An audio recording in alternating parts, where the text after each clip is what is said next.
essentiellement, le rôle que vous aviez avant la maladie demeure le même rôle que vous avez maintenant. Votre proche, ce qu'il a besoin, c'est que d'abord que vous soyez là pour lui, que vous soyez ses parents, que vous soyez un membre de la famille élargie. Il a besoin de votre compagnie, il a besoin de vous comme il avait besoin avant vraiment de tomber malade. Je pense que c'est important d'aider nos proches, mais en ne le faisant pas à leur place, en ne le faisant pas pour eux, puis pas oublier d'être à l'écoute de ses propres limites. Il faut faire attention d'éviter de créer des conflits. Hein? Donc, si on pousse trop, bien, dans la famille, ça peut créer des bris dans le lien, puis c'est vraiment pas ce qu'on souhaite.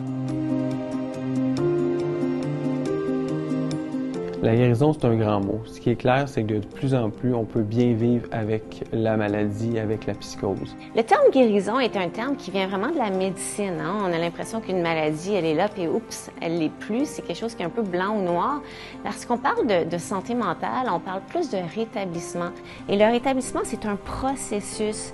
Et oui, tout le monde peut se rétablir, mais ça ne veut pas dire que tout le monde va se rendre au même stade dans son rétablissement. Le rétablissement, c'est d'avoir une vie satisfaisante, des rôles sociaux qui sont importants pour nous, des activités significatives.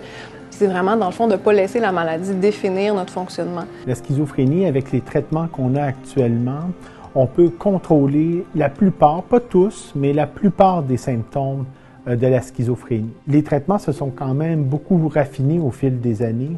Et maintenant, on a des traitements qui sont très efficaces et qui sont généralement bien tolérés, qui ne donnent pas beaucoup d'effets secondaires. La famille a un rôle central dans le rétablissement des personnes qui ont un trouble mental. Quand on peut impliquer la famille dans les traitements, dans les soins, c'est démontré que le pronostic va être encore meilleur et que les risques de rechute sont moindres. La famille peut participer au rétablissement de plusieurs manières. Dans un premier temps, ce que je dirais, c'est que juste d'être présent, c'est déjà la première des choses. On peut se rendre au rendez-vous, on peut aussi participer dans les cliniques de première épisode psychotique, il y a même des groupes. La clé, je pense que ça va être de soutenir les proches puis d'encourager à participer, mais d'avoir des attentes réalistes puis peut-être graduelles. Il y a différentes façons qu'une famille peut s'outiller. Il y a en participant, entre autres, à des formations, des conférences qui sont offertes par des organismes comme la Société québécoise de schizophrénie ou autres partenaires communautaires. Il y a aussi parfois certaines cliniques qui vont offrir des interventions familiales, soit des thérapies ou des conférences, des capsules. C'est possible de lire des livres. Il y a des formations pour aussi en apprendre plus sur la maladie, puis peut-être mieux intervenir auprès de nos proches, là, puis de ne pas hésiter à aller chercher de l'aide professionnelle si on se sent vraiment épuisé. On va inviter les proches à des rencontres pour qu'on puisse transmettre l'information face à face, des fois avec le patient qui est présent aussi, pour être sûr qu'il n'y a pas un double discours, qu'on n'est pas en train de cacher des choses, qu'on n'est pas en train d'éveiller comme un sentiment de méfiance ou comme quoi on ne fait pas confiance au patient. La confidentialité, c'est un concept qui est très, disons, difficile à comprendre pour certaines personnes parce qu'on a l'impression que ça veut dire une absence de communication. C'est important de bien comprendre que la confidentialité ne veut pas dire d'exclure la famille de l'équation. Effectivement, on ne peut pas donner de l'information des fois aux proches, mais on est toujours disponible pour entendre l'information. Puis souvent, ça peut être très aidant au niveau du suivi.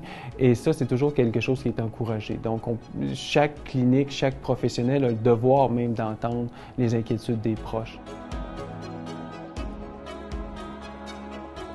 Il ne faut pas oublier que la science progresse et va continuer de progresser. Les traitements qu'on a aujourd'hui permettent à la plupart de nos patients d'avoir des vies presque complètement normales. Donc, moi, le conseil que je donnerais, c'est de vraiment y croire, d'être optimiste, de se dire que même si on ne retrouvera jamais la personne qu'on avait avant, d'accord? Mais en même temps, on peut quand même vivre avec la schizophrénie et avoir une vie vraiment à la hauteur de nos espérances. Et les familles souvent vont même grandir à travers le processus. Ça crée des fois un rapprochement, d'avoir survécu une crise ensemble, d'avoir passé à travers un moment si difficile. Ça crée un rapprochement et une force même qu'on ne s'attendait peut-être pas que la famille pouvait développer. faut pas désespérer.